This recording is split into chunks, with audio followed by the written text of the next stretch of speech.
పోయిన వారం కొంచెం సేవకుని పిలవటం జరిగింది. సంతోషించాడా, బాధగా వెళ్ళాడు? ఒకసారి మన సంఘం ఎలా ఉంటుందో ఆలోచించాలి. నేను చేసే భక్తి నీకు నాకు కరెక్ట్గా ఉండొచ్చు. నువ్వు చేసే ప్రార్థన, నేను చేసే ప్రార్థన నీకు నాకు సరైనదిగా ఉండొచ్చు. నువ్వు వస్తున్నటువంటి క్రమము, విధానము అది నీకు నచ్చొచ్చు, నిన్ను మెప్పించవచ్చు. కానీ దేవుని దృష్టిలో తోటివారి విషయంలో ఎలా ఉంటుందో ఒకసారి మనం ఆలోచించాలా. మనల్ని బట్టి సంఘం పెరగాలి, మనల్ని బట్టి సంఘం ఉజ్జీవించబడాల, మనల్ని బట్టి ప్రతి విషయంలో వెనకబడిపోయినటువంటి వ్యక్తులు లేపబడి మండాల. కానీ మనం ఏం చేస్తున్నాం? ఈరోజైనా కొంచెం మేల్కొందాం. కొంచెం మేల్కొని క్రమాలన్నిటి ప్రకారంగా నాకైనా మీకైనా మందిరం విషయంలో ఒక ఇష్టం కలగాలి, సంతోషం కలగాలి. సంతోషంగా మనం పరిచర్య చేయాలనిపించాలి. సేవ కూడా నేను సంతోషంగా చేయాలనిపించాలి. అట్టి రీతిగా దేవుడు మన పరిచర్యను మార్చునుగాక అంటున్నానే కానీ మారుతుందో ఏమో అన్న అవిశ్వాసం సంఘం విషయంలో ఉంటూ ఉంది. ఓ రోజు పరిచారకుల కూటం ఏర్పాటు చేసి పరిచర్య గురించి మీకు తెలియజేస్తాను. పరిచర్య అసలు ఎలా ఉంటుంది, పరిచర్య దేవుడు ఎవరికి అప్పగిస్తాడు, పరిచర్య బాధ్యత దేవుడు ఎవరి భుజాల మీద పెడతాడు. ఏమండి, యాజకులు వేరు, పరిచారకులు వేరు. యాజకుల భుజాల మీద నిబంధన మందస్సు ఉంటుంది. పరిచారకుల యొక్క భుజాల మీద ఏముండాలి? ఆ విషయాలన్నీ మీకు రాబోయే దినాలలో తెలియచేయాలని నా ఆశ. ప్రకటన గ్రంథాన్ని గురించిన మర్మాలు కూడా చెప్పాలని నా ఆశ. కనుక మీరు చాలా ఆసక్తిగా పరిచర్య విషయంలో పాలుపంపులు పొందాలి. ప్రార్థన విషయంలో పరిగెత్తాలి, ప్రార్థన విషయంలో పరిగెత్తాలి. మనం అట్లాంటి మనస్సు దేవుడు మనకు ఇవ్వాలి, దయచేయాలి దేవుడు. ఏమండి, దేవుడు అట్లాంటి రీతిగా మనందరి హృదయాలు, సంఘబిడ్డల హృదయాలు, వెనకబడిపోయినటువంటి వారి హృదయాలు, ఏమండి చల్లా చెదిరైపోయినటువంటి వారి హృదయాలు దేవుడు దర్శించనుగాక. చాలామంది నన్ను మోసం చేశారు కదా, అయినా నేను పరిచర్య విషయంలో ఎక్కడ వెనకడుగు వేయలా. చాలామంది మన విశ్వాసులే నన్ను చాలామంది మోసం చేశారు. వస్తూనే ఆగిపోయి, వస్తూనే కంటికి కనబడకుండా కనుమరుగైపోయి, వస్తూనే ఏమండి సంఘంలో నుండి జారిపోయి మన విశ్వాసులే చాలామంది, ఒకరు కాదు ఇద్దరు కాదు, వేళ్ళ మీదే లెక్క పెట్టవచ్చు వారి పేర్లు కూడా కదా. అట్లా చేయొచ్చా? చేయకూడదు కదా. అట్లా బాధ పెట్టొచ్చా? అట్లాంటి వారిని సహితం గద్దించి మరలా మనం దేవుని సన్నిధిలోనికి తీసుకొని రాగలిగేటట్లుగా మనం ఉండాలి. ఆ రీతిగా ప్రభు మనకి సహాయం చేయాలి. ఇక్కడే మనం దేవుని మందిరంలోనే ఆ రీతిగా ఉండలేకపోతే రేపు పరలోకంలో ఎలా ఉంటాం? రేపు పరలోకంలో ఏ రీతిగా మనం ప్రభు ఎదుట మన ముఖాలను చూపించగలుగుతాం? ఆదాము దాగి ఉన్నట్లుగా మనం కూడా దాంకుంటామా? దేవునికి ఏమో నేను చూపించలేను నా ముఖాన్ని అన్నట్లుగా. అట్లాంటి స్థితిలో మనం ఎన్నటికీ ఉండకూడదండి. కనుక నేను మరలా మీకు ఇక చెప్పను. మీరు కూడా అలా చెప్పాలి అని ఎప్పుడు తలంచుకోకూడదు. ఇదే ఫస్ట్ అవ్వాలి, ఇదే లాస్ట్ అవ్వాలి మన సంఘంలో. ఎందుకంటే మీకు చెప్పాల్సిన అవసరం లేదు. మీరు ఇప్పటి నుండి కాదు, ఎన్నో సంవత్సరాల నుండి భక్తిపరులు. నాకంటే మీరు పునాదులు వేసినప్పటి నుండి భక్తిపరులు. నేనంటే ఏదో ఒక 16 సంవత్సరాలు, ఒక 17 సంవత్సరాలు ప్రభువు నమ్ముకొని తెలుసుకొని సేవలోనికి వచ్చి ప్రభువుని గుర్తెరిగి, ఏమండి ప్రభు పిలుపును బట్టి పరిచర్య చేస్తున్నటువంటి వ్యక్తిని. మీరు నాకంటే పునాదులు కలిగిన విశ్వాసులు, ప్రభువుని ఎరిగినటువంటి విశ్వాసులు, ప్రభువు గురించి మీరు చిన్నప్పటి నుండి క్రైస్తవ కుటుంబములో పుట్టినటువంటి వారే మీరు. అప్పుడు క్రైస్తవ కుటుంబంలో పుట్టారు, ఇప్పుడు నామకార్థ క్రైస్తవులుగా మార్చబడుతున్నారు. ఎలా ప్రారంభించాం, ఎలా ముగించుకున్నాం అనే సంగతిని మనం గ్రహించుకోవాలి. మీరు ఏదైనా పొరపాటు నేను చేస్తే నాకు చెప్పేటట్లుగా ఉండాలి విశ్వాసులు. అయ్యా అది కాదయ్యా, ఇట్లా చెయ్యాలి, ఇలా కాదు, మనం అలా పరిచర్య చేయాలి అని మీరు నాకు చెప్పేటట్లుగా ఉండాలి. నేను అలా మిమ్మల్ని చూడాలని కోరుకుంటున్నాను. మీరేమన్నా ప్రతి వారం నేనే చెప్పాలి, మీరు వినాలి. ప్రతి సేవకుని ద్వారాగా నేను చాలా ఇబ్బందికరమైనటువంటి మాటలు పడాలి. సరే, అవి మనకు ఆశీర్వాదాలని నేను తలంచుతున్నాను. ఎందుకంటే పరిశుద్ధుడు తిట్టుట, కొట్టుట, గద్దించుట అది మనకు ఆశీర్వాదము, తైలాభిషేకం మంచిదే, నేను కాదనను. అయితే అలా చెప్పినప్పుడైనా మనలో మార్పు ఎందుకు కలగట్లేదు అని నేను ఆలోచించి తలంచినప్పుడు నా మనస్సులో ఒక ప్రేరణ దేవుడు పుట్టించాడు. చదువుదాం ఆ పదాన్ని. రోమాపత్రిక 9వ అధ్యాయము 16వ వాక్యాన్ని చదువుకుందాం. రోమాపత్రిక 9:16 కాగా పొందగోని వారి వలనైనను ప్రయాస వలనైనను కాదు, కానీ కనికరించే దేవుని వలన మాత్రమే సమస్తము జరుగుచూ ఉన్నది. నా ప్రయాస ఎంతవరకు, నా కష్టము ఎంతవరకు, నా పలుకుబడి ఎంతవరకు, నాకున్నటువంటి ఏదైనా సరే నా జీవితంలో ఎంతవరకు ప్రభువుని సంతోషపెట్టగలవు, ప్రభువు ద్వారాగా నేను సంతోషపడుతూ ఉన్నానే తప్ప నేను యేసయ్యను ఎంతవరకు సంతోషపెడుతున్నాను? ఎప్పుడైనా తలంచారా? ఎప్పుడైనా ఆలోచించారా? ప్రయాస వలన కాదంట, కనికరించే దేవుని వలన మాత్రమే సమస్తము జరుగుతుందంట. ఈరోజు దేవుని యొక్క కనికరము వలనే మనం ఇక్కడ కూడి ఉన్నాం. దేవుడు నిన్ను నన్ను కనికరించాడు. దేవుని కనికరము కొలవలేనటువంటిది. దేవుని కనికరానికి హద్దు లేదు. దేవుని కనికరము ఏమండి పరిమితి లేనటువంటి కనికరముగా ఉంది. దేవుని కనికరానికి అసలు ఎల్లలే లేవు. అట్లాంటి కనికరము వలన మనము ఈరోజు దేవుని కార్యాలను మన జీవితంలో చూడగలుగుతున్నాం. ఇక్కడ కూడి ఉన్నటువంటి ప్రతి వ్యక్తి దేవుని ద్వారాగా మేలు చేత నింపబడి ఈ స్థలములో నడిపించబడినటువంటి వ్యక్తే. అయితే దేవుని కనికరము ఈ రోజు వరకు మన జీవితంలో నిలుపుకోగలుగుతూ ఉన్నామా? దేవుని కనికరాన్ని మన జీవితంలో మనం నిలుపుకొని ఏమండి ఈ స్థలంలో ఉన్నామా? కొంతమంది దేవుని కనికరాన్ని కోల్పోతూ ఉంటారు, దేవుని యొక్క కనికరాన్ని పోగొట్టుకుంటూ ఉంటారు. ప్రయాస పడుతూ పరిగెత్తుతారే తప్ప ఎటు పరిగెత్తుతున్నారో, ఎక్కడికి పరిగెత్తుతున్నారో తెలియక మధ్యలోనే జీవితాన్ని ముగించుకొని దేవునిని మహిమపరచలేక మధ్యలోనే అస్తమించినట్లుగా ఈరోజు మన జీవితాలు అస్తమించకూడదు. దేవుని కనికరం మనమందరం కూడా పొందుకొని కనికరించబడి ఈ స్థలములో దేవునిని సంతోషపెట్టేవారిగా మార్చబడదాం. ఓ తండ్రి, ఓ కారు కొనుక్కున్నాడు, చాలా లక్షలు పెట్టి విలువ కలిగినటువంటి కారు కొనుక్కున్నాడు. ఓ తండ్రి, ప్రతిరోజు ఆ కారుని తుడుచుకుంటున్నాడు, కడుక్కుంటున్నాడు. ఆ కారుని చూసి లోపల మురిసిపోతా ఉన్నాడు, సంతోషిస్తున్నాడు.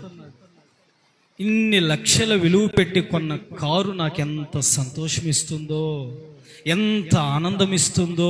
ప్రతిరోజు కడుక్కొని తుడుచుకొని శుభ్రపరుచుకొని ఏమంటే ఆ కారుని అసలు వదిలిపెట్టబుద్ధి కావట్లేదు, విడిచిపెట్టబుద్ధి కావడం లేదు.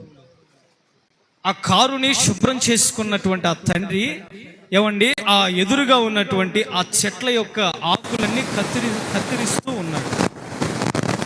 ఈలోగా కుమారుడు వచ్చి ఆ కారు మీద ఓ మార్కర్ పెన్నుతో ఏదో రాస్తా ఉన్నాడు. ఒరే తండ్రి కంట ఆ కుమారుడు పడి, ఒరే కారు మొన్నే కదా కొంది, నీవు ఏదో ఆ కారు మీద ఏ పిచ్చి గీతలు రాస్తూ ఆ కారునంతా పాడు చేస్తున్నావే అని ఆ తండ్రి చాలా కోపంతో ఆవేశంతో ఆ కారుని ఏమంటే నట్లు బోల్ట్లు బిగించే ఆ రేంచిని తీసుకొని అమాంతంగా కుమారుడి మీదకి అలా విసిరేసాడు. అది తిరిగి తిరిగి తిరిగి కుమారుని యొక్క నొసటి మీద అలా తగిలింది. అక్కడికక్కడే స్పృహ తప్పి పడిపోయాడు. స్పృహ తప్పి పడిపోయినటువంటి ఆ కుమారుణ్ణి దగ్గరికి వెళ్ళి, అబ్బాయ్ లే, అయ్యా లే, నా కుమారుడా లే అంటూ ఉన్న ఆ బిడ్డ కదలలేని స్పృహ లేనటువంటి స్థితిలో ఉన్నాడు. అలాగే 2 చేతుల మీద ఎత్తుకొని హాస్పిటల్కి పరిగెత్తుకుంటూ వెళ్ళి, డాక్టర్ గారండి నా కుమారుడు స్పృహ తప్పి పడిపోయాడండి, ఓసారి బ్రతికించండి, నా కుమారుడు కళ్ళు తెరవట్లేదు చూడండి అంటే ఆ డాక్టర్ గారు పరీక్షించి పరిశీలించి అప్పటికే నీ కుమారుడు చచ్చిపోయాడయ్యా అని చెప్పాడు. నీ కుమారుడు మరణించాడు, నీ కుమారుడు చనిపోయాడు. కనికరము లేని ఓ తండ్రి, కసాయి తండ్రి, జాలి లేని ఓ తండ్రి కారు నిమిత్తమై కుమారుణ్ణి చంపుకున్నట్లుగా ఈరోజు కనికరము కలిగినటువంటి యేసయ్య యొక్క కనికరాన్ని ఏమండి పొందుకోలేనటువంటి పిల్లలుగా నీవు నీ కుటుంబము ఉండకూడదు అని నేను హృదయపూర్వకముగా తెలియజేస్తా ఉన్నా. ఆ తండ్రి చాలా వేదన చేత, చాలా బాధ చేత ఆ కోపము ఆ ఆవేశము చల్లారిపోయిన తరువాత, అయ్యో నా ఒక కారు నిమిత్తమై నా కుమారుణ్ణి నేను కోల్పోయాని, ఒక కారు నిమిత్తమై నా కుమారుణ్ణి నేనే చేతులారా చంపుకున్నానే, అయినా అసలు ఆ కారు మీద నా కుమారుడు ఏమి రాశాడు చూద్దాము అని అక్కడికి వెళ్ళి ఏమండి చూస్తే ఆ కారు మీద ఏం రాశాడో తెలుసా? ఐ లవ్ యూ డాడీ, నేను నిన్ను ఎంతగా ప్రేమిస్తున్నానో తెలుసా, నేను నిన్ను ఎంతగా ప్రేమిస్తున్నానో నీకు తెలుసా డాడీ, అది మాటల్లో చెప్పలేక నీవు ఎంతో ఇష్టంగా కొనుక్కున్నటువంటి కారు మీద వ్రాస్తూ నీకు తెలియజేస్తున్నాను daddy, I love you daddy, నేను నిన్ను ఎంతగా ప్రేమిస్తున్నానో. ఒక్క క్షణం ఆలోచించలేకపోయాడు ఆ తండ్రి. ఒక్క క్షణం ఆగి ఆలోచించి ఏమండి ఆ కుమారుని మీద కనికరాన్ని చూపించలేకపోయాడు. అట్లాంటి కసాయి తండ్రే మనం ఆరాధించే దేవుడు. ఏమండి అట్లా కనికరము చూపించినటువంటి దేవుడా మనం ఆరాధించే దేవుడు. నువ్వెన్నిసార్లు కనికరించబడ్డావో నీకు తెలుసా? నువ్వెన్నిసార్లు కనికరించే స్థలంలో నిలబడ్డావో నీకు తెలుసా? నిన్ను కనికరించకూడదు అనుకుంటూనే ఆయన కనికరిస్తూనే ఉన్నాడండి. ఎందుకంటే నీ ప్రయాసను బట్టి కాదు, పొందగోరేటువంటి నిన్ను బట్టి కాదు, కనికరించగలిగినటువంటి యేసయ్య మనస్సును బట్టి నీవు కనికరించబడుతూ ఉన్నావు. ఈరోజు ఎవరు నిన్ను కనికరిస్తూ ఉన్నారండి? ఎవరికి నీవు కనికరించే వ్యక్తివిగా కనబడతా ఉన్నావు? ఎవరికి కనికరం పుడుతుందండి నీ మీద? నిన్ను కనికరించి కనికరమైనటువంటి మాటలు నీ జీవితంలో మాట్లాడగలుగుతున్నారా? కనికరము లేనటువంటి వ్యక్తిగా చీకటిలోనే మగ్గిపోతా ఉన్నావు నీవు. కొరింథీ సంఘం, రోమా సంఘం ఏమండి ఓ పత్రికను వ్రాస్తూ తన మనస్సులో ఉన్నటువంటి బాధ భారాన్ని ఎలా వ్యక్తపరుస్తున్నాడో చూడండి. మరొక చోట కూడా తనకు ఇష్టమైనటువంటి కుమారునిగా పిలువబడుతున్నటువంటి తిమోతితో ఒక మాట, నా ప్రియమైనటువంటి కుమారుడా తిమోతి, నా జీవితం ఎలా ప్రారంభించబడిందో తెలుసా? నా జీవితం ఎలా దర్శించబడిందో తెలుసా? నా జీవితంలో ఎన్ని చెయ్యకూడనటువంటి భయంకరమైనటువంటి పొరపాట్లు చేశానో తెలుసా? తీసుకోకూడనటువంటి భయంకరమైన నిర్ణయాలు తీసుకున్నానో తెలుసా? ఎంత మందిని చెదిరిపోయేటట్లుగా చేశానో, ఎంత మందిని హతమార్చానో. నా కుమారుడా తిమోతి, నీవు అలా చెయ్యొద్దయ్యా. నీ గెడ్డం పట్టుకుంటున్నాను, నీ కాళ్ళు పట్టుకుంటున్నాను, నాకు ఇష్టమైన బిడ్డవయ్యా నీవు. కనికరంతో చెప్తున్నాడండి ఈ తండ్రి తనకిష్టమైన కుమారునిగా ఉన్నటువంటి తిమోతితో ఎంత కనికరముతో చెప్తున్నాడు. తిమోతి మొదటి పత్రిక 1వ అధ్యాయం 12, 13, 14. నిద్రపోయేవారు హల్లెలూయా చెప్పండి. ఎందుకు నిద్రపోతున్నారండి?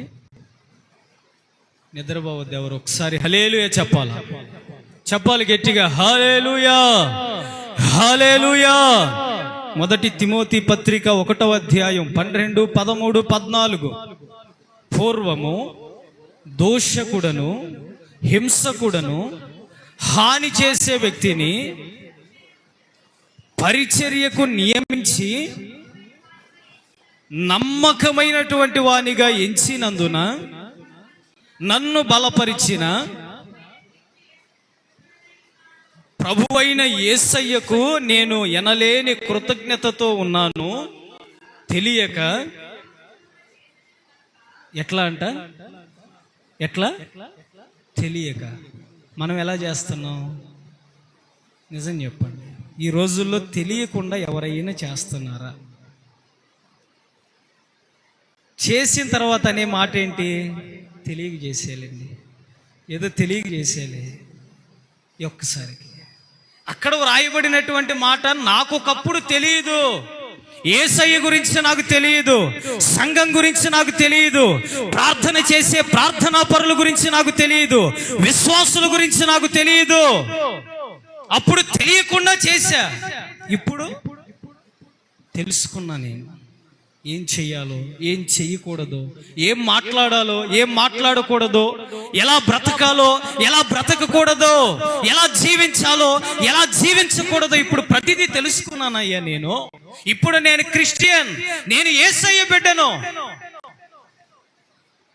మనమంతా ఎవరు బిడ్డలమండి? చెప్పాలి, ఎవరు బిడ్డలు మనమంతా? నిజం చెప్పండి. ఇవన్నీ సంఘంలో మాటలే కదా. బయటికి వెళ్తే ఏమండి, బయటికి వెళ్తే ఏం చెప్తాం?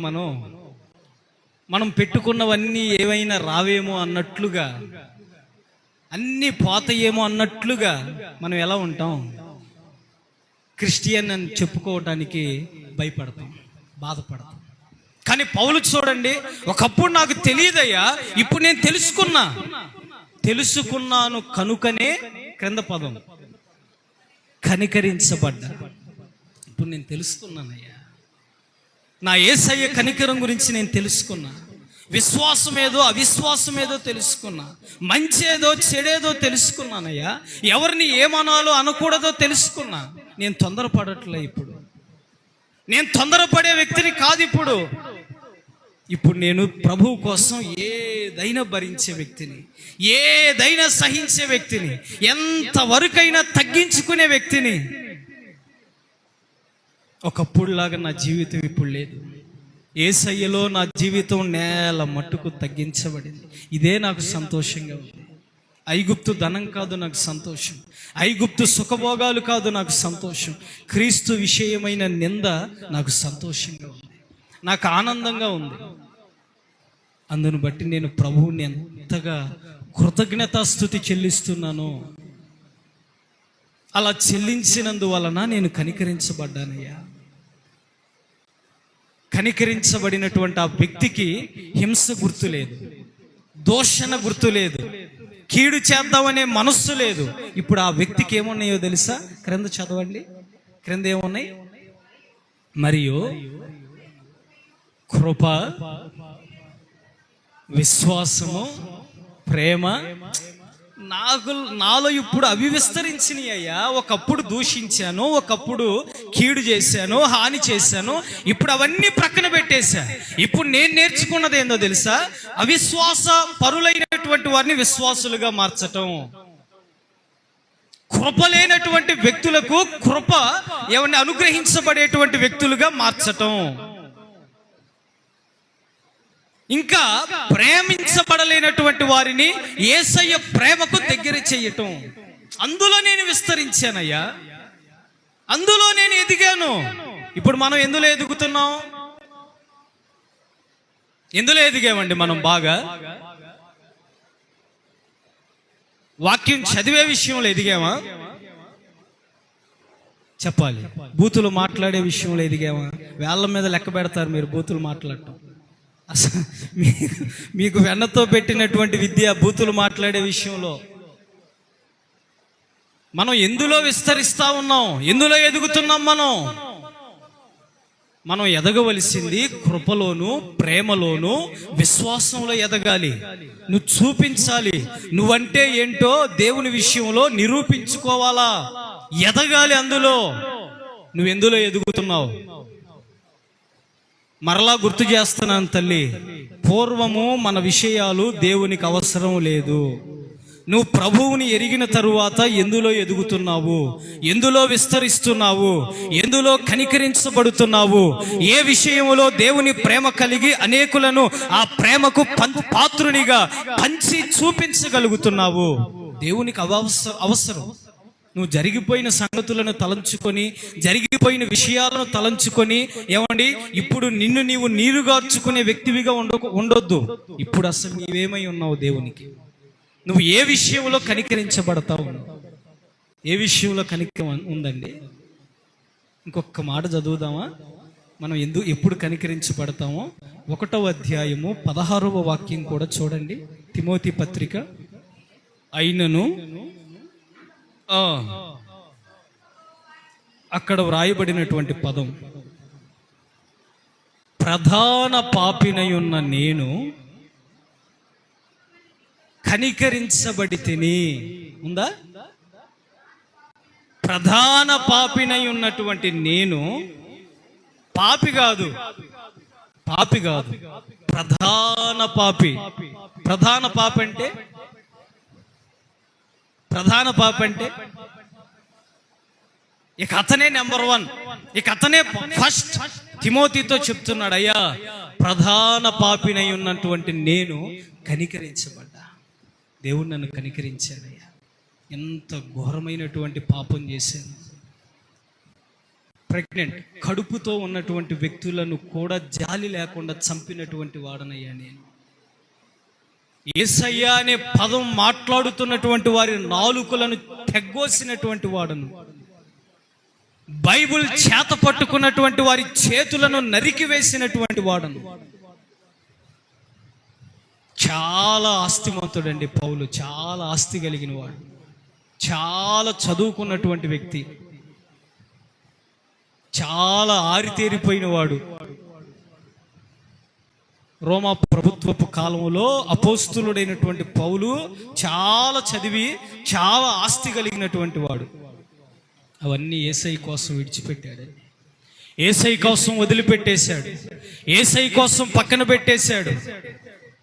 అరే ఈ పౌలు యేసయ్య వేషం వేసుకొని మనల్ని చంపటానికి వచ్చాడురా అని ప్రజల చేత దూషించబడ్డాడు. దూషించే స్థితి నుండి దూషించబడే స్థితిలోనికి వచ్చిన వ్యక్తి పౌలు. చంపినటువంటి స్థితిలో నుండి చంపబడే స్థితిలోనికి వచ్చినటువంటి వ్యక్తి.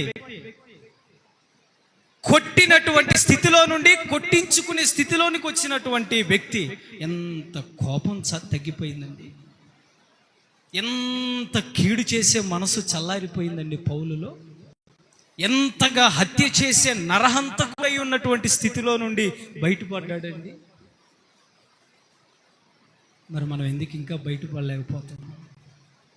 దొంగలు మారుతున్నారండి, హంతకులు మారుతున్నారు, ఉగ్రవాదులు మారుతున్నారు, ఫ్యాక్షనిస్టులు మారుతున్నారు, సినీ హీరోలు మారుతున్నారు, సినీ రంగం మార్చబడుతుంది. కానీ మారిన వారు ఇంకా సంపూర్ణం అవ్వలేకపోతా ఉన్నారు, ఇంకా పరిపూర్ణంగా మార్చబడలేకపోతా ఉన్నారు. ఎందుకు? దేవుడు నిన్ను కనికరించాడు తల్లి, దేవుడు నిన్ను కనికరించాడమ్మా. ఎప్పుడో తెలుసా? నువ్వు ఒప్పుకుంటావే, సామెతల గ్రంథం 28వ అధ్యాయం 13వ వాక్యం అనుకుంటా, చూడండి. సామెతల గ్రంథం 28:13. ఒప్పుకొని విడిచిపెట్టే వ్యక్తి కనికరించబడతాడు. ఎలా అండి? ఎలా? పౌలు చూడండి, ఒప్పుకుంటున్నాడండి. కుమారుడా తిమోతి, నేను ఇట్లాంటి వ్యక్తినయ్యా, నాకున్న స్థితి, నాకున్న స్థానం నీకు వద్దయ్యా. నువ్వు అప్పగించబడిన దానిలో ఓపికగా నమ్మకంగా పరిగెత్తి నీ పరుగును తుదముట్టించుకో తిమోతి. నా జీవితం లోకంతోనే ముగించుకున్నాను, నా ప్రయాణం యేసుతో ప్రారంభించాను. ఈరోజు మన పరుగు పందెమంతా కూడా కనికరము చూపగలిగినటువంటి దేవుని వైపే ఉండాలి. తిమోతి, నా బ్రతుకు నీకొద్దయ్యా, నా జీవితం నీకొద్దయ్యా. ఎంతగా ఒప్పుకుంటున్నాడు, ఎంతగా ఒప్పుకొని విడిచిపెట్టేస్తున్నాడు. మనం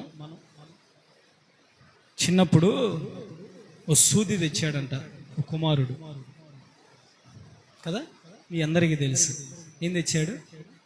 సూది తెస్తే తల్లి ఏం చేసింది? సంతోషించిందమ్మో, నా కొడుకు సూది తెచ్చాడు, అసలు నిజంగా ఈరోజు చీర కుట్టుకుంటున్నాను, దిండు కుట్టుకుంటున్నాను, ఈరోజు నాకు ఈ సూది ఎంతో సంతోషం. 2 రోజులు పోయిన తర్వాత ఏం తెచ్చాడు? చెప్పండి, ఏం తెచ్చాడు?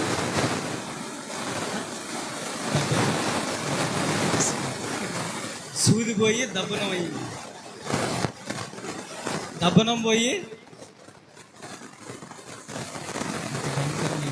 సూది తెచ్చినప్పుడే నువ్వు గద్దించగలిగితే, ఆ వ్యక్తి ప్రారంభపు దశలో లోకంలో పడిపోతున్నప్పుడే నువ్వు గద్దించగలిగితే, అబ్బాయ్ ఇది మంచి పద్ధతి కాదు, ఇది తప్పు. ఎందుకు నువ్వు గద్దించలేకపోతున్నావు? ఎందుకు నువ్వు చెప్పలేకపోతున్నావు? ఎందుకు నువ్వు నిర్లక్ష్యమైనటువంటి ఆత్మచేత బ్రతికి నడిపించబడుతున్నావు? నువ్వు కాదా? నీ కుటుంబం పడిపోయేటువంటి స్థితిలో ఉండటానికి కారణం ఎవరో? నేను కాదా? నువ్వు కాదా? ఎవరండి? ఏదో మన పిల్లలని, మన కుటుంబం ఏదో చూసి చూడనట్లుగా మనం వెళ్ళిపోతే అది వారికి ప్రయోజనకరమా? వారికి క్షేమమా? నిన్ను ఎలా బ్రతికించానో తెలుసా అబ్బాయి? నిన్ను ఎలా పెంచానో తెలుసా? నీ కొరకు ఎంత కష్టాన్ని సహించానో తెలుసా? నీ కొరకు ఎన్ని దెబ్బలైనా ఓర్చుకున్నానో తెలుసా? నువ్వు అలా ఎందుకు పెంచలేకపోతున్నావు? అందుకే మనం కనికరించబడలేకపోతాం. నువ్వు కనికరించబడాలి తల్లి. నువ్వు కనికరించబడి, నీ పిల్లలు కనికరించబడి, సమస్తము దేవుని వలన మాత్రమే మీరు పొందుకోవాలి. సాధ్యము కాని కార్యాలు కూడా దేవుని ద్వారాగా మాత్రమే సాధ్యమవ్వాలి. నీ జీవితంలో, నీ పిల్లల విషయంలో సాధ్యము కాని ఉద్యోగాలైనా, సాధ్యము కాని వ్యాపారాలైనా, సాధ్యము కాని ఏదైనా సరే సాధ్యము చేయగలిగిన దేవుడు నీతో ఉన్నాడు అని నీవు బ్రతికి మాదిరిగా చూపించగలగాలి. 2000 సేన కలిగిన దెయ్యాలు పడితే ఒక దెయ్యానికే తట్టుకోలేకపోతున్నాం మనం కదా. ఒక్క దెయ్యానికే తట్టుకోలేకపోతున్నాం. 2000 దెయ్యాలు పట్టి, అంతే కదా. సేన అంటే 2000 కదా. 2000 దెయ్యాలతో ఉన్న వ్యక్తి ఎట్లా ఉంటాడండి? ఒక్క దెయ్యం పట్టినటువంటి వ్యక్తిని ఆపటమే మన వల్ల కావట్లా. ఒక్క దెయ్యంతో ఉన్నటువంటి వ్యక్తి మన ముందు నిలబడితేనే మనం లోబడేటట్లుగా చేయలేకపోతున్నాం. 2000 సేన కలిగిన దెయ్యాలు పడితే ఇక ఆ వ్యక్తి ఎట్లా ఉంటాడు? ఇంట్లో ఉంటాడా? ఒక చోట కూర్చుంటాడా? ఒక చోట నిలబడతాడా? ఆ వ్యక్తి యొక్క స్థలం ఏంటో తెలుసా? సమాధుల్లో ఉన్నాడు ఆ వ్యక్తి. అట్లాంటి వ్యక్తి దగ్గరికి కనికరం కలిగిన యేసయ్య వచ్చాడు. ఎవరు చెప్పలా, యేసయ్యే వచ్చాడు. దేవుడు నిన్ను కనికరించటానికి నువ్వు ఏ స్థలంలో ఉన్నా యేసయ్య ఈ ఉదయకాల సమయంలో నీ వద్దకు ఆయన రాబోతూ ఉన్నాడు. చేతులూపుతూ చెప్పండి, చేతులూపుతూ చెప్పాలా హల్లెలూయా. నువ్వు ఎట్లాంటి స్థలంలోనైనా ఉండు, నువ్వు ఎట్లాంటి స్థితిలోనైనా ఉండు, నువ్వు ఎంత దూరంగానైనా ఉండు, ఎట్లాంటి లేవలేని పరిస్థితి మధ్యలోనైనా ఉండు, నీ జీవితం ఆశీర్వదించబడకపోవటానికి 38 సంవత్సరాలు పట్టిందా? నీ జీవితం ఎదగకపోవటానికి 40 సంవత్సరాలు దాటిందా? నీ జీవితంలో మేలులు పొందుకోకుండా ఓ అజ్ఞాతిగా 12 ఏళ్ల నుంచి బాధపడుతూనే మగ్గిపోతున్నావా? 40 సంవత్సరాలు ఏమండి నిర్మానుష్యమైన అరణ్యంలో నడిపించబడుతున్నటువంటి ఇశ్రాయేలీల ప్రజలను దృష్టి పెట్టి పోషించినట్లుగా 38 సంవత్సరాలు బెతెస్దా కోనేరు దగ్గర పడి ఉన్నటువంటి వ్యాధిగ్రస్తుని దగ్గరకు యేసయ్య వచ్చినట్లుగా 12 సంవత్సరాల నుండి రక్తస్రావంతో మగ్గిపోతున్నటువంటి స్త్రీ దగ్గరికి యేసయ్య వచ్చినట్లుగా నువ్వు ఎట్లాంటి స్థలంలోనైనా ఉండు, ఈరోజు కనికరం కలిగిన యేసయ్య నీ వద్దకు రాబోతూ ఉన్నాడు. నీ వద్దకు ఆయన చేరుకోబోతూ ఉన్నాడు. నిన్ను ఆయన దర్శించబోతూ ఉన్నాడు. 2000 సేనా దెయ్యాలతో ఉన్న వ్యక్తి దగ్గరకు యేసయ్య వస్తే నా దగ్గరికి రావద్దు, నా దగ్గరికి వద్దు, నువ్వు వెళ్ళిపో అంటా ఉన్నా సరే, యేసయ్యను వద్దు అంటున్నా సరే యేసయ్య వస్తున్నాడండి. నువ్వు ఎన్నిసార్లు అని ఉంటావు, నాకు వద్దయ్యా, నేను నిన్ను వదిలిపెడుతున్నాను, నేను వేరే దేవుణ్ణి నమ్ముకుంటున్నాను, నిన్ను నమ్ముకున్న దగ్గర నుంచి నాకు ఏది జరగట్లేదని నువ్వు ఎన్నిసార్లు అని ఉంటావు. అయినా ఎన్నిసార్లు నీ దగ్గరికి వచ్చి ఉంటాడు ఆయన, ఎన్నిసార్లు వచ్చి ఉంటాడండి ఆయన నీ దగ్గరికి. సేనా కూడా అంతే, నాకు వద్దు ప్రభువా, నువ్వు వెళ్ళిపోయా నా దగ్గర నుంచి, నన్ను విడిచిపెట్టయ్యా, నన్ను వదిలేయ్యా అన్నా కానీ యేసయ్య అతని దగ్గరికి వచ్చి అతన్ని ఏం చేశాడు? ఆ 2000 సేన దెయ్యాల నుండి విడిపించి ఆ దెయ్యాలను పందులలోనికి వెళ్ళిపోయేటట్లుగా చేశాడు. విడుదల పొందినటువంటి వ్యక్తి బాగున్నాడు, ఆ కుటుంబం బాగుంది. ఈ పందులు పోయినందుకు పందుల వ్యాపారికి బాధ. నా 2000 పందులు పోయినాయే, నా 2000 పందులు పోయినాయే, నా పందులు పోయిన వ్యక్తిని పట్టుకోండ్రా అని ఆ యేసయ్యను ఊర్లో పంచాయతీ పెట్టాడు. యేసయ్యను ఊర్లోకి తీసుకొచ్చి పంచాయతీ, నా పందులన్నీ పోయినందుకు నష్టం కావాలా, నా నష్టం నాకు ఇచ్చేయండి. యేసయ్య నా ఊర్లో ప్రజలందరూ వెళ్ళగొట్టేశారు. నువ్వు మా ఊర్లోకి రావద్దు, నువ్వు మా ఊర్లో ఉండొద్దు, నువ్వు మాకు దేవుడవు కాదు, వెళ్ళిపో అంటే యేసయ్యను మాత్రం దెయ్యాల నుండి విడుదల పొందిన వ్యక్తి యేసయ్య నాతో ఉన్నాయ్యా, నువ్వు నాకు కావాలయ్యా, నీ ద్వారా నేను మేలు పొందుకున్నానయ్యా, నీ ద్వారాగా నేను విడుదల పొందానయ్యా, నీ ద్వారాగా నేను రక్షించబడ్డానయ్యా, నిజమేదో తెలుసుకున్నానయ్యా, పశ్చాత్తాపడుతున్నాడు, ఒప్పుకుంటున్నాను. ఒకప్పుడు నేను నా స్థితి సమాధుల్లో ఉంది, ఇప్పుడు నా స్థితి నీతో ప్రయాణం ప్రారంభించబడింది. ఇప్పుడు నా జీవితంలో వెలుగొచ్చింది, ఇప్పుడు నా జీవితంలో అరుణోదయముగా మార్చబడింది, ఇప్పుడు నా జీవితానికి ఆధారము నీవే, ఇప్పుడు నా జీవితంలో దెయ్యాలు లేవు, ఇప్పుడు నా జీవితంలో ఉన్నదంతా యేసయ్య మాత్రమే అంటే యేసయ్య అతనితో ఉండటానికి ఇష్టపడకుండా ఒక్క మాట అంటాడు. 5వ అధ్యాయం 19వ వాక్యం, మార్కు సువార్త. త్వరగా ప్లీజ్, టైం అయిపోతుంది, నేను ముగిస్తాను. ఆయన వానికి సెలవీయగా, నీవు నీ ఇంటి వారి యొద్దకు వెళ్ళి ప్రభువు నీ యందు కనికరపడి నీకు చేసిన కార్యాలన్నీ ఒప్పుకోమన్నాడా వదిలేయమన్నాడా? చెప్పాలి. ఒప్పుకోమన్నాడా వదిలేయమన్నాడా? మరి మనం ఎందుకు ఒప్పుకోలేకపోతున్నాం? దేవుడు నాకు ఈమెయిల్ చేశాడు, నేను ఇలా ఉన్నాను అంటే యేసయ్య వలని, నేను ఈరోజు ఇట్లాంటి స్థితిని అనుభవిస్తున్నాను అంటే యేసయ్య వలని. ఎందుకు చెప్పలేకపోతున్నావు? ఎందుకు ఒప్పుకోలేకపోతున్నావు? నేను కనికరించబడ్డానయ్యా, దానికి కారణం దేవుడే, దానికి కారణం యేసయ్యే. ఎట్లాంటి స్థితిలోనే, అందుకే పౌలు ముందుగానే చెప్పాడు. ఏమని చెప్పాడు? అమ్మా, యేసయ్య నమ్ముకున్న వారికి అన్ని మంచి రోజులే రావు, అన్ని మంచి దినాలే ఉండవు. నన్ను ఓ రోజు ఓ వ్యక్తి నా దగ్గరికి వచ్చి ఒక మాట అడిగాడు. ఏమండి, మీరు నిజంగా పాస్టర్ గారేనా అన్నాడు. అదిరిపోయా నేను.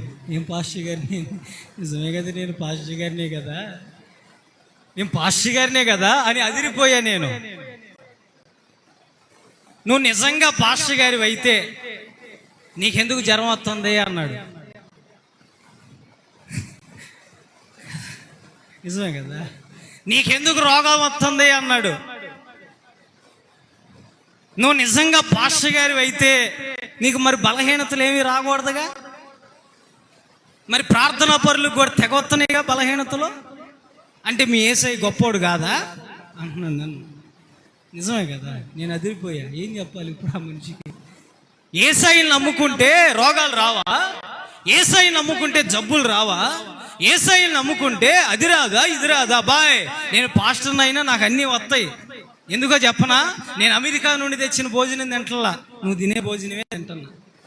ఆ భోజనాల్లో ఏమన్నా ఇప్పుడు మొత్తం రోగాలు తెచ్చే భోజనాలు అవన్నీ, అవునా కాదా? నాకేమన్నా ప్రత్యేకంగా స్పెషల్గా తింటుంటే నాకు జబ్బు రాదు. నువ్వు ఏది తింటున్నావో నేను అదే తింటున్నా, మరి జబ్బు రాకుండా ఎందుకు ఉండిద్ది? నిజమే కదా. బలహీనత రాకుండా ఎందుకు ఉండిద్ది? నేనేదో స్పెషల్గా తింటుంటే, ప్రత్యేకంగా నాకంటూ ఒక భోజనం ఏర్పాటు అయి ఉంటే నాకు జబ్బు రాదు. నేను అందరు తినేదే తింటున్నా, మరి నాకు బలహీనత రాకుండా ఎందుకు ఉంటుంది? అంటే బలహీనత వచ్చినంత మాత్రాన యేసయ్య నాకు కార్యం చేయడం లేదనే. అలా ఎప్పుడు మనం తలంచు, అలా ఎప్పుడు మనం అనుకోకూడదు. యేసయ్య మన ఆరాధ్య దైవమై ఉన్నాడు, నిన్ను కనికరించే దేవుడై ఉన్నాడు, నిన్ను కటాక్షించే దేవుడై ఉన్నాడు. అందుకని నీవెప్పుడు కూడా యేసయ్య కనికరము మీద నీవు ఆధారపడి బ్రతకాలి. యేసయ్య ఎవరిని కనికరిస్తాడో ఒక్క మాట చెప్పి ముగిస్తా. ఒక్కసారి హల్లెలూయా చెప్పండి, గట్టిగా చెప్పాలి హల్లెలూయా. ఒకే ఒక్క మాట చూడాలి త్వరగా. మలాకీ గ్రంథం 33వ అధ్యాయం 17వ వాక్యం. మలాకీ గ్రంథం 3:17.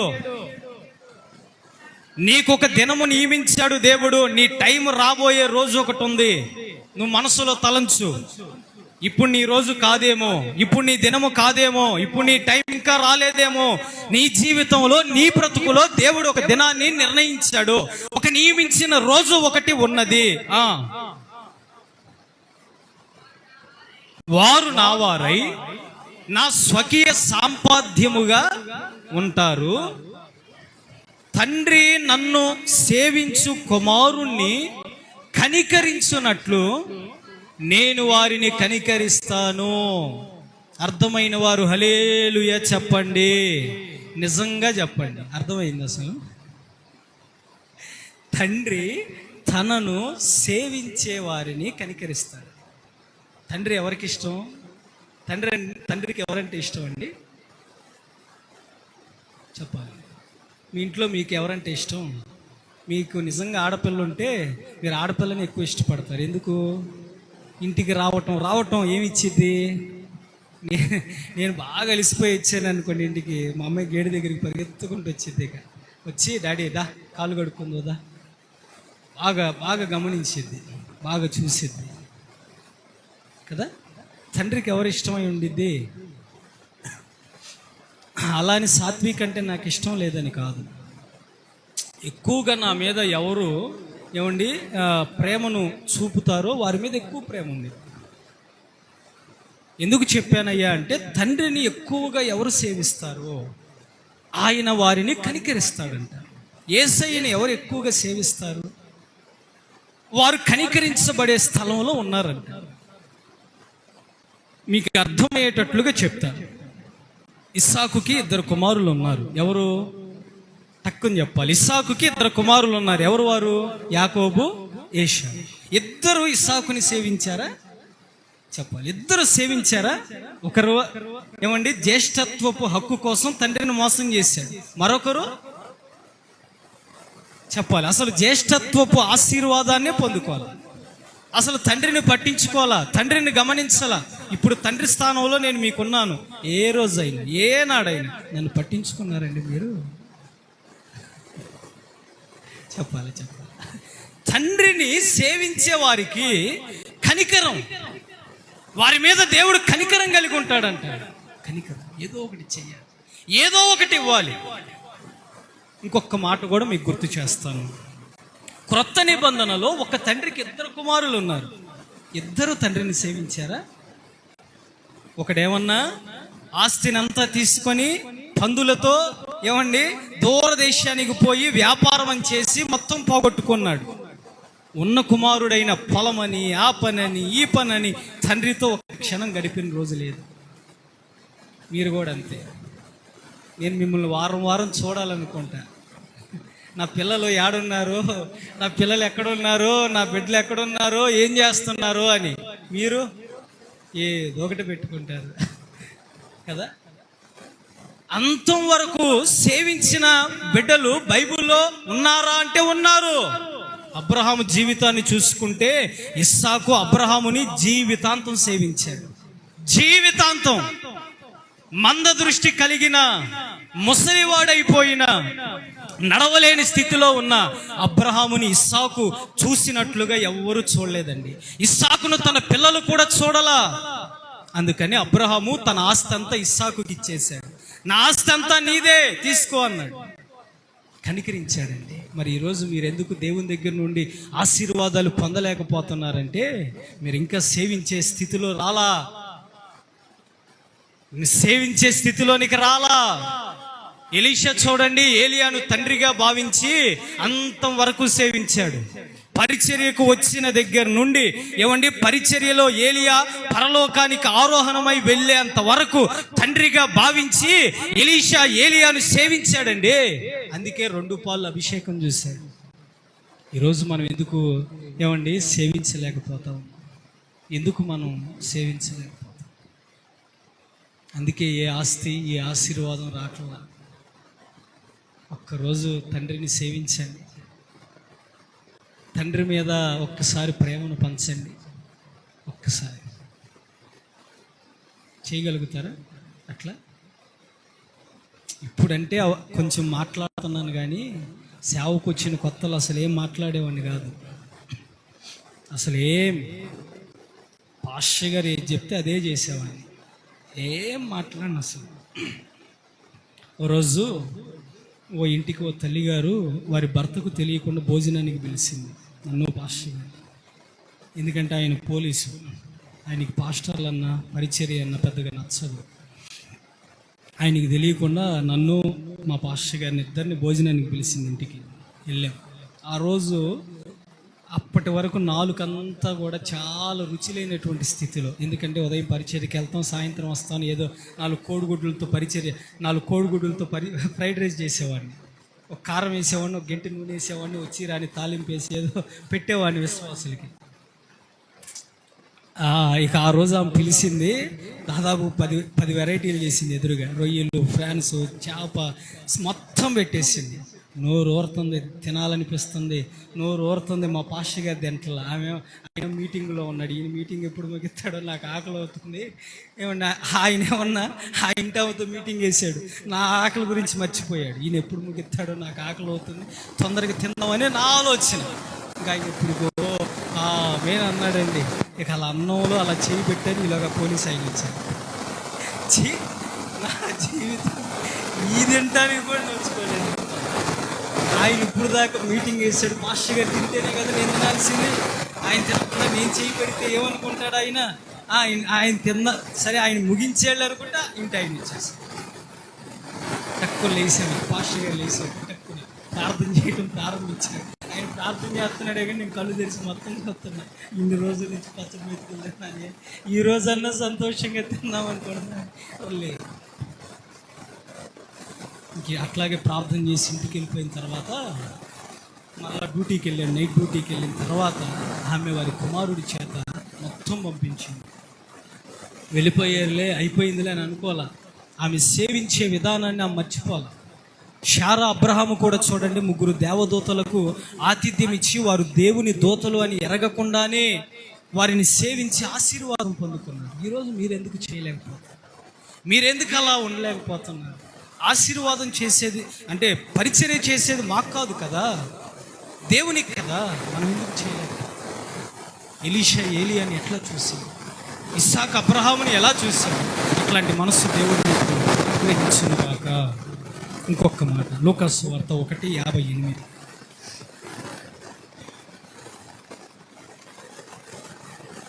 అప్పుడు ప్రభువు ఆమె మీద మహా కనికరము ఉంచెనని ఆమె పొరుగువానితో బంధువులలో విని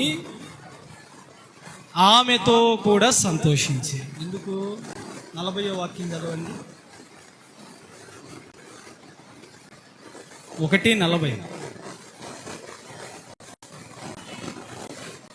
ఆమె పరిశుద్ధాత్మతో నిండుకొనినదై అందువలన దేవుడు ఆమె మీద కనికరపడి ఆమెకు చుట్టుప్రక్కల ఉన్నటువంటి వారందరికీ సంతోషాన్ని కలిగించాడు. ఏంటయ్యా సంతోషం అంటే, వారిద్దరూ ముసలివాళ్ళు. జకర్యా ముసలివాడు, జకర్యా భార్య ఎలిజబెత్ ముసలిది. వారికి సంతానం లేదు. నలుగురిలో నవ్వులు పాలుగా ఉన్నారు, నలుగురిలో చాలా ఆటంకాలుగా ఉన్నారు, చాలా వేదన చెందుతున్నారు.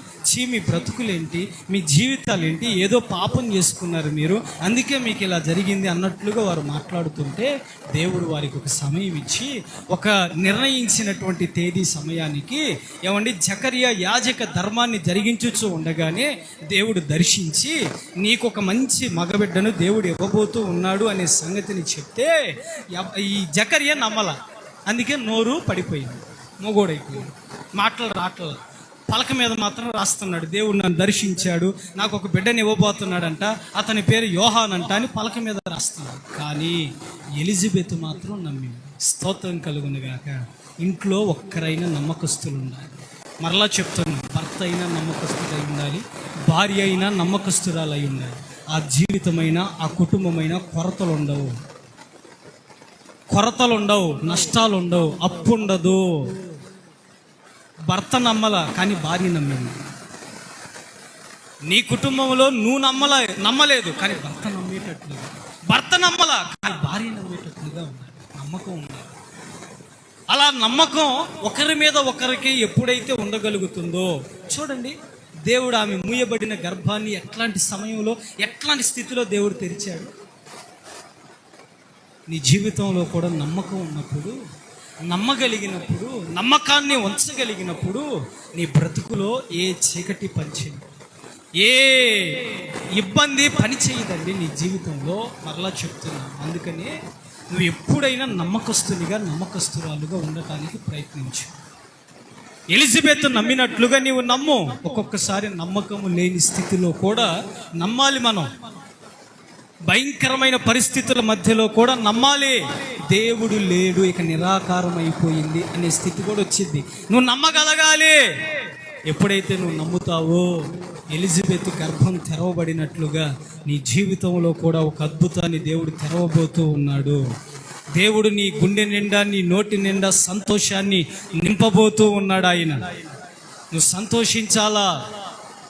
ఎప్పుడయ్యా అంటే పరిశుద్ధాత్మతో నింపబడినప్పుడు, పరిశుద్ధాత్మతో నిండుకోవాలని.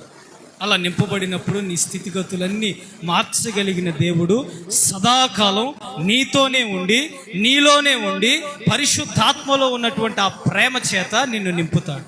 ఓ రాజుగారు ఉన్నారు. ఓ రాజుగారు తన క్రింద పని చేయించున్న మంత్రి గారిని బాగా నమ్మాడు, నమ్మకం పెట్టుకున్నాడు.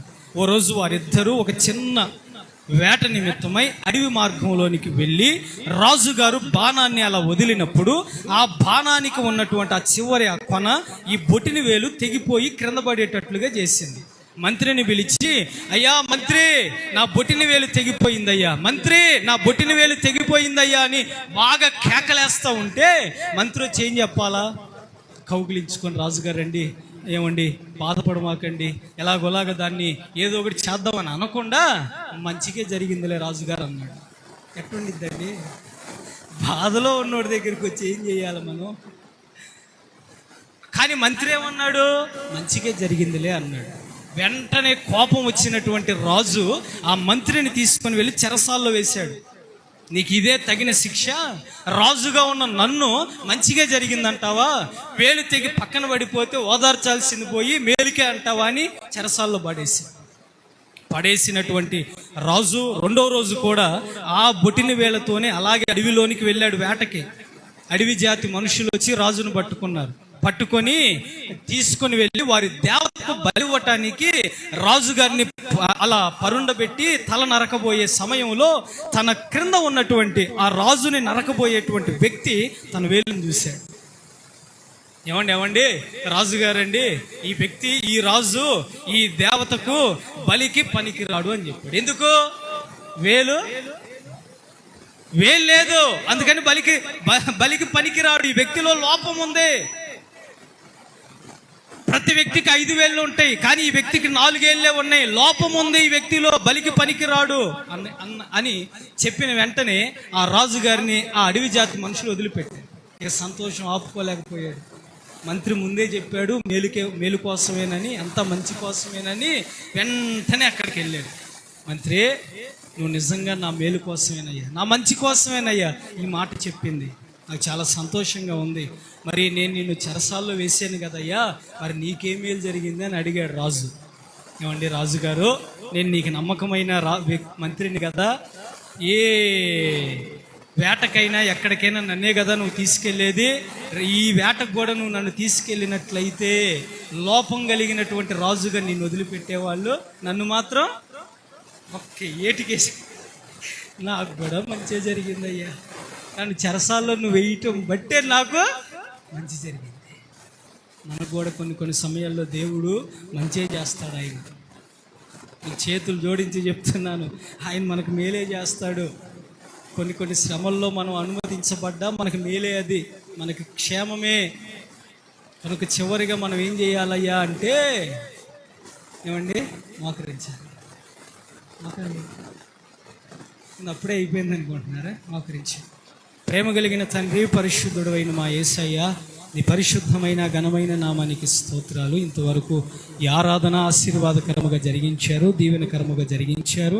రావలసినటువంటి ప్రజలను సకాలంలో నడిపించారు. వచ్చిన మాతో మనసు విప్పి మనసారా నోరారా మీరు మాట్లాడారు, అందుని బట్టి వందనాలు.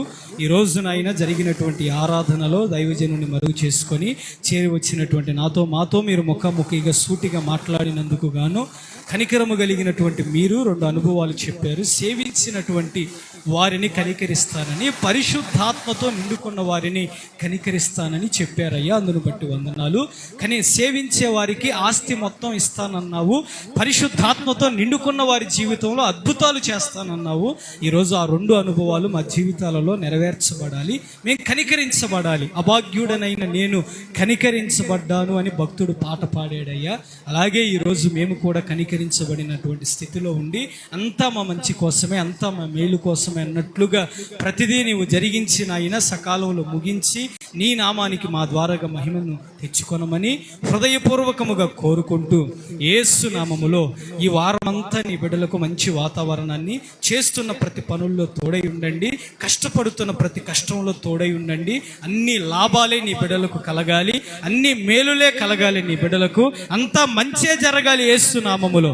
ఆ రీతిగా నీవు సహాయం చేసి వచ్చే ఆదివారం మీ మందిరంలో మీరు సాక్షులుగా బిడ్డలను నిలుపుకొనమని హృదయపూర్వకముగా ప్రార్థిస్తూ యేసు నామములో అడుగుచూ ఉన్నాను తండ్రి. తండ్రి అయిన దేవుని ప్రేమ, కుమారుడైన యేసయ్య కృప, పరిశుద్ధాత్మ యొక్క సహాయము, సన్నిధి, ఆయన సహవాసము, ఆయన సమాధానము, ఆయన యొక్క మేలు మనందరికీ సదాకాలము తోడై ఉండి మనతో నిలిచి మనలను ఆశీర్వదించునుగాక, మనలను కనికరించునుగాక. ఆమేన్.